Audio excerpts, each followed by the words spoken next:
പ്രണയം പലപ്പോഴും വില്ലനാകുന്ന കഥകൾ നമ്മൾ ധാരാളം കേൾക്കുന്നുണ്ട്, ദിനംപ്രതി കേൾക്കുന്നുണ്ട്. ദിനപത്രം തുറന്നു കഴിഞ്ഞാലും TV ചാനലുകൾ തുറന്നു കഴിഞ്ഞാലും നമ്മൾ കാണുകയും സോഷ്യൽ മീഡിയ പിന്നെ തലങ്ങും വിലങ്ങും അത്തരം വാർത്തയാണ്. പ്രണയച്ചതിയുടെ വാർത്ത, പ്രണയ പകയുടെ വാർത്ത, പ്രണയത്തെ തുടർന്ന് ദുരന്തത്തിലാകുന്ന ജീവിതങ്ങളുടെ കഥയൊക്കെ നമ്മൾ കേട്ട് മനസ്സിലാക്കി. എന്നാൽ കഴിഞ്ഞ ദിവസം തിരുവല്ലയിൽ ഒരു പെൺകുട്ടി 17-കാരി ജീവനൊടുക്കി. അത് പ്രണയ നൈരാശ്യം മൂലമാണോ, ആൺ സുഹൃത്തിന്റെ ഭീഷണി മൂലമാണോ എന്നൊക്കെയുള്ള വലിയ തർക്കങ്ങളൊക്കെ ആ പ്രദേശത്ത് നടക്കുന്നുണ്ട്. ഈ 17-കാരിക്ക് ഒരു ആൺ സുഹൃത്ത് ഉണ്ടായിരുന്നു എന്നത് വാസ്തവമാണ്. +2 പരീക്ഷയുടെ മോഡൽ എക്സാം എഴുതി വീട്ടിലെത്തിയ ഈ പെൺകുട്ടി അടുക്കളയുടെ കട്ടളയിൽ അല്ലെങ്കിൽ അടുക്കളയിലെ കഴിക്കോലിൽ തൂങ്ങി ജീവൻ ഒടുക്കുക എന്ന് പറയുമ്പോൾ അത് നമുക്ക് നിസ്സാരമായി തള്ളിക്കളയാൻ പറ്റുകയില്ല. അതുകൊണ്ട് തന്നെ പോലീസ് ഉണർന്ന് പ്രവർത്തിക്കുകയും ആ പെൺകുട്ടിയുടെ ആൺ സുഹൃത്ത് എന്ന് പറയുന്ന 21-കാരനെ കസ്റ്റഡിയിൽ എടുക്കുകയും ചെയ്തു. ആത്മഹത്യാ പ്രേരണ കുറ്റം ചുമത്തുകയും ചെയ്തിട്ടുണ്ട്. അതൊക്കെ നിയമത്തിന്റെ വഴിക്ക് അങ്ങനെ അങ്ങ് നീങ്ങും. പക്ഷേ ഈ കുറ്റവാളി അല്ലെങ്കിൽ ഈ ആത്മഹത്യാ പ്രേരണ എന്ന് പറയുന്ന കുറ്റം ചെയ്ത യുവാവിനെ മാറ്റി നിർത്തിയാൽ ഈ സാഹചര്യം സൃഷ്ടിച്ചതിൽ പെൺകുട്ടിയുടെ വീട്ടുകാർക്ക് പങ്കില്ലേ എന്ന വലിയ സംശയമാണ് ഞാൻ പ്രേക്ഷകരുമായി പങ്കുവയ്ക്കുന്നത്. ഈ പെൺകുട്ടിയുടെ വീട്ടുകാർക്ക് ഇതിനകത്ത് വലിയ പങ്കുണ്ട്. കാരണം മറ്റൊന്നുമല്ല, 17 വയസ്സുള്ള പെൺകുട്ടി വീട്ടിൽ ഒരു മൊബൈൽ ഫോൺ ഉപയോഗിക്കുന്നുണ്ട്. ഒന്നാമത്തെ വസ്തുത, ഈ മൊബൈൽ ഫോൺ വീട്ടുകാർ അച്ഛനോ അമ്മയോ വാങ്ങി നൽകിയതല്ല. ഇത് ആ ആൺ സുഹൃത്ത് കൊടുത്ത മൊബൈൽ ഫോണാണ്. എന്തുകൊണ്ട് രക്ഷിതാക്കൾ ഇത് നേരത്തെ കണ്ടില്ല, തിരിച്ചറിഞ്ഞില്ല? ഈ പെൺകുട്ടി മാത്രമല്ല, പെൺകുട്ടിയുടെ സഹോദരനും ഈ യുവാവ് മൊബൈൽ ഫോൺ വാങ്ങി നൽകിയിട്ടുണ്ട് എന്നതാണ് പുറത്തു വരുന്ന വിവരങ്ങൾ. അങ്ങനെയാണെങ്കിൽ തങ്ങളുടെ 2 മക്കളും മൊബൈൽ ഫോൺ ഉപയോഗിക്കുന്നു. ഈ മൊബൈൽ ഫോൺ ഇവർക്ക് എവിടെ നിന്നാണ് ലഭിച്ചത്? ഈ മൊബൈൽ ഫോൺ ഇവർക്ക് ആരാണ് നൽകിയത് എന്ന് രക്ഷിതാക്കൾ ചോദിക്കേണ്ടതല്ലേ? തീർച്ചയായും ചോദിക്കണം. എന്നിട്ട് കഴിഞ്ഞ ദിവസം നടന്ന സംഭവം എന്താണ്? പെൺകുട്ടി പരീക്ഷ കഴിഞ്ഞ് വരുന്ന സമയത്ത് ഈ ആൺ സുഹൃത്തിനെ കാണുകയും സംസാരിക്കുകയും ചെയ്തു. ആൺ സുഹൃത്ത് പെൺകുട്ടിയുടെ കയ്യിൽ നിന്നും മൊബൈൽ ഫോൺ വാങ്ങി നിലത്തെറിഞ്ഞ് പൊട്ടിച്ചു. ഇതാണ് അറിയുന്നത്. എന്നിട്ട് പറഞ്ഞു, നിന്റെ സഹോദരന് കൊടുത്ത മൊബൈൽ ഫോണും ഞാൻ തിരികെ വാങ്ങും എന്ന് പറഞ്ഞു.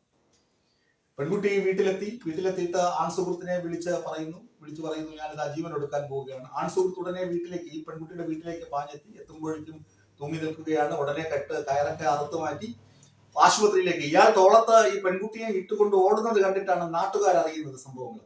പിന്നെ നാട്ടുകാരും കൂടി ചേർന്ന് ഈ പെൺകുട്ടിയെ ആശുപത്രിയിൽ എത്തിച്ചു. പക്ഷെ ജീവൻ രക്ഷിക്കാനായി. അപ്പോൾ ഇത്രമാത്രം സംഭവങ്ങൾ നടക്കാൻ പ്രേരണയായത് ഈ മൊബൈൽ ഫോൺ പിടിച്ചു വാങ്ങി എന്നുള്ളത് മാത്രമാണോ? അതിനു മുമ്പ് ഒരുപക്ഷെ പരീക്ഷാകാലമൊക്കെ ആയപ്പോൾ ഈ പെൺകുട്ടി ചിലപ്പോൾ ഈ കാമുകന്റെ അല്ലെങ്കിൽ ഈ ആൺ സുഹൃത്തിന്റെ ഫോൺ എടുക്കുന്നത് ഒരുപക്ഷെ കുറച്ച് കാണും, അല്ലെങ്കിൽ സംസാരിക്കുന്നത് കുറച്ച് കാണാം, അല്ലെങ്കിൽ വീട്ടുകാര് വിലക്കിയിരിക്കാം. ഇതൊക്കെ കൊണ്ട് പ്രണയത്തിനിടയിൽ ശൈഥല്യം ഉടലെടുത്തിരിക്കാം.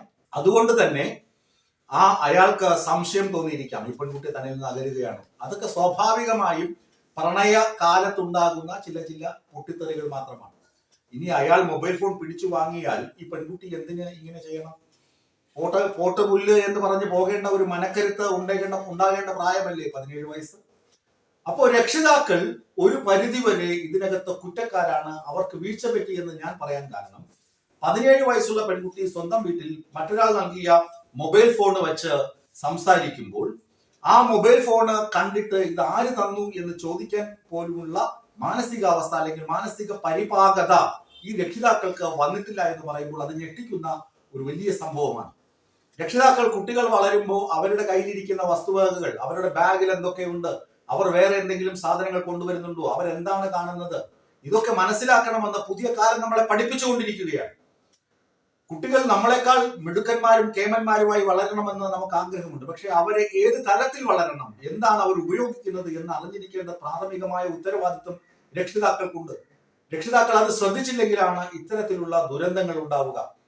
കാരണം രക്ഷിതാക്കൾ അത് കർശനമായി വിലക്കിയിരുന്നുവെങ്കിൽ, അല്ലെങ്കിൽ ആ മൊബൈൽ ഫോണുകൾ രണ്ടും തിരികെ വാങ്ങി നേരെ പോലീസ് സ്റ്റേഷനിൽ കൊണ്ടുകൊടുത്തിട്ട് ഇങ്ങനൊരു ചെറുപ്പക്കാരനാണ് ഈ മൊബൈൽ ഫോണുകൾ കൊടുത്തത്, ഞങ്ങളുടെ മക്കൾക്ക് അത് വേണ്ട എന്ന് പറയാനുള്ള ധൈര്യവും ആർജവവും ആ രക്ഷിതാക്കൾക്ക് മുന്നേ ഉണ്ടായിരുന്നുവെങ്കിൽ ഒരു പക്ഷേ എങ്കിൽ ഈ 17-കാരിക്ക് ജീവൻ നഷ്ടപ്പെടുമായിരുന്നില്ല.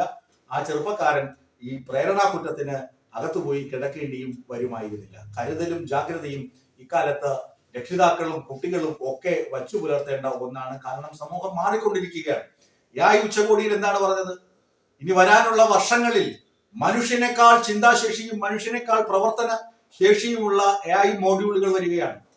അപ്പൊ ആ കാലഘട്ടത്തിൽ നമ്മൾ മനുഷ്യർ ജീവിക്കുന്നത് തന്നെ വലിയ പ്രയാസപ്പെട്ടാണ്. കാരണം ഏത് ലോകമാണ് എന്നറിയില്ല.